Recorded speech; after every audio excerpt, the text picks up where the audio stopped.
Looking for a fast-charging, ultra-responsive stylus for your iPad? Meet the 2X Fast Charge Active Stylus Pen, designed for 2018 to 2025 Apple iPads. Take your creativity and productivity to the next level. Click the link in the video description to shop now on Amazon. Welcome to Spoiler Zone, where we dive into the darkest corners of true crime documentaries.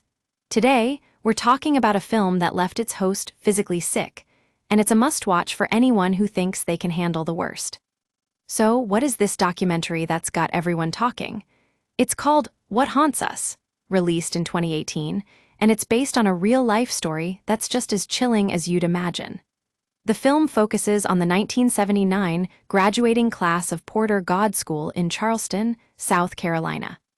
Spoiler Zone wants to give you a heads up. This documentary is not for the faint-hearted.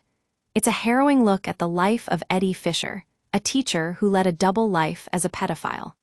He preyed on his students, inviting them over to his house where he would show them explicit materials and let them do whatever they wanted. But that's not even the worst part. The school knew about it all along. According to the documentary, school officials were warned repeatedly about Fischer's behavior but did nothing to stop him. Instead, they helped him get jobs at other schools where more children were harmed. What Haunts Us uncovers some truly disturbing stories about how Fischer's actions affected his victims. One of the boys was so traumatized that he ended up getting himself expelled from school, and it only made things worse for him. The school then let Fischer resign, but he was quickly hired at another school where more students were harmed. The numbers are staggering. 39 boys were molested by Fischer, and 6 of his victims took their own lives after the horrors they endured. The school eventually settled a lawsuit with one of these victims for $10 million. But here's the most disturbing part.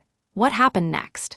The documentary reveals that even after Fischer was convicted and sentenced to 20 years in prison, he continued to be a threat to society. He still has his civil rights restored, despite being a convicted sex offender. Spoiler Zone wants to leave you with this thought. There are still predators like Eddie Fischer out there, preying on our children and getting away with it for far too long. It's up to us to stay vigilant and make sure that no one else suffers the same fate as these young boys. That's all for today, folks. If you're thinking of watching What Haunts Us, be prepared for a wild ride. Spoiler Zone will have more true crime documentaries in the coming weeks, so be sure to subscribe and hit that notification bell.